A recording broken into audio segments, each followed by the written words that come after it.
With all the chaos that has transpired in Tuscaloosa, Alabama within the past 3 or 4 weeks, if you're an Alabama fan, this has got to bring a smile to your face.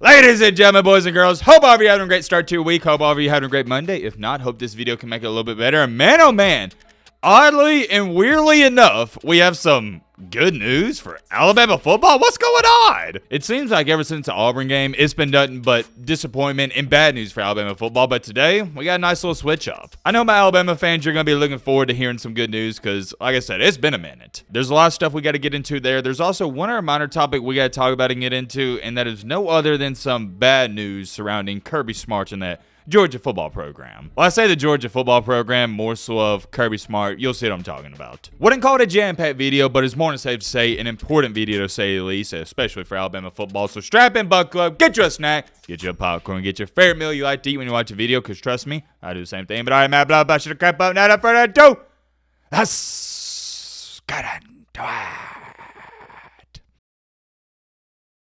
Alright, first things first, we're going to read off one comment from one of the recent videos and one comment only. I have to address this because when I first saw this, my mouth dropped. Dave R. said, Matt B. Paul Feinbaum. That's where I crossed the line. Me and you both know this, we've seen some crazy, and I mean some crazy and diabolical comments in the comment section calling me Matt B. whatever. But this one right here, no. I'm drawing the line. To say this is a bannable offense might be understating it. I mean, we're talking about a lifetime ban. I'm not trying to joke, y'all, and I'm not trying to be funny. Matt B. Paul Feinbaum is crazy. That guy is the epitome of a nerd. I'm not going to sit up here and tell y'all another White Randy story and get to the glory days. Different video for a different day.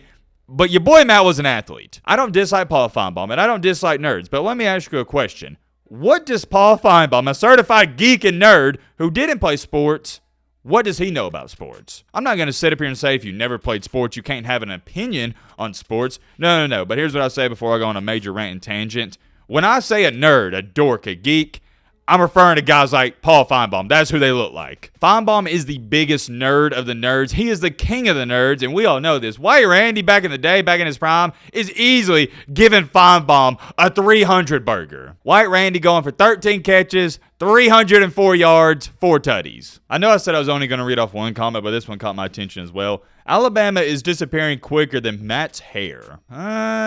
I don't know about that one, Chief. I think my hair's got Alabama beat. I can't even be mad at that comment because some people might even label that as a cold hard fact, and you know your boy Matt loves his cold hard facts. I would love to read off more comments, but there's already some people crying in the comment section. Matt read off a couple comments for the first 3 minutes. Skip to the 3-minute and 47.7-second mark. Shut up, nerd. Let's get into the football stuff. Moving along here, topic number 1. I'm going to talk about this for about 45 seconds, and we're getting to the Bama stuff. Actually, you know what? I changed my mind. The other minor topic we're going to talk about involving Georgia and Kirby Smart, we're going to save that for a video later today, so be on the lookout for that. The reason I'm putting it off until later is because I don't want to talk about it too much in this video, and I just found out some more information, and it would more so be like a 3 to 4, maybe even 5-minute segment. We'll get into all that in a video later today, so nice little teaser. Like I said, be on the lookout for that. So yeah, without further ado, moving along into the main topic, the main encore, the main reason you clicked onto this video.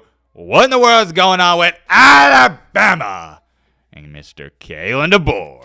So yesterday, I'm sure some of you may have or may not have seen that video. We talked about how 5, count them, not 1, not 2, not 3, not 4, but 5 Alabama players entered the portal within 24 hours, which is a pretty big deal in its own right. I think we can all agree on that, and we've already talked all about it. But what we're here to talk about today that involves Alabama and Kalen DeBoer is some good news. First things first, recently, Justin Jefferson, one of Alabama's linebackers, he announced that he's returned to Alabama in 2025. That is a great sign because, number 1, he has a ton of experience, and number 2, that's going to be a starter. But hold on, it gets even better, and this one did kind of shock me a little bit. Right after that, Tim Keenan also announced he's going to be returning to Alabama in 2025. That's another starter. Hold your horses, though, partner. It gets even better. LT Overton, he announced he's going to be coming back to Alabama. That's 3 players, and this is one of the more massive ones. Alabama's linebacker, Deontay Lawson, he announced that he's also returning. That's 4. And I don't know if some of you picked up on this. We'll touch more on this in just a second. But all 4 of these guys that announced they're returning, they're on the defensive side of the ball. A little foreshadowing. Just keep that in the back of your mind. But hold on. It gets even better. And this is by far the biggest one if you got to ask me. Alabama starting defensive back, Damani Jackson,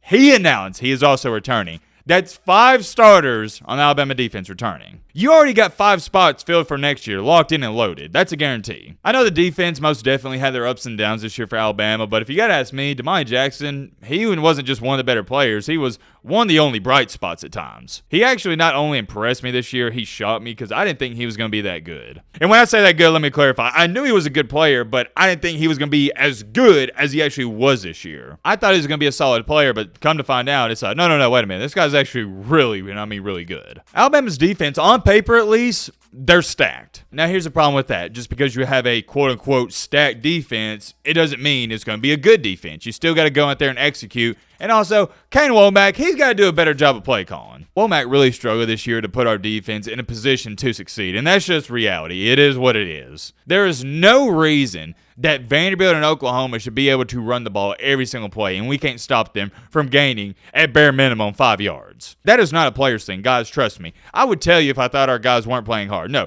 Alabama players, they play hard this year. It's just our defensive coordinator did not put them in a position to succeed at all times. He did sometimes, but at Alabama, you got to do it every time. The standard, it's different. It's not even great, it's elite. And although all this seems great and Bama fans are like, holy crap, we just got 5 guys to announce they're coming back, it might get even better. There's one guy that is on the fence, and that is Jeremy Bernard, one of Alabama's better wide receivers. There is some speculation that he may be going elsewhere, but here's some good signs, I guess you could say. He reposted Damani Jackson's video of him announcing he's returning. If I had to give you my best educated guess as to where it stands right now with everything I've seen, everything I know, I would say Jeremy Bernard, he's coming back. If you want a percentage, I'll even do that. I'd say it's around as high as, dare I say, I was going to say 85, but I'm saying 90% chance. I'm really confident that Bernard's going to come back because, number one, he likes Kalen DeBoer. I don't see him abandoning ship. And number two, he's going to get a lot of targets next season. With all the chaos that has transpired in Tuscaloosa, Alabama within the past 3 or 4 weeks,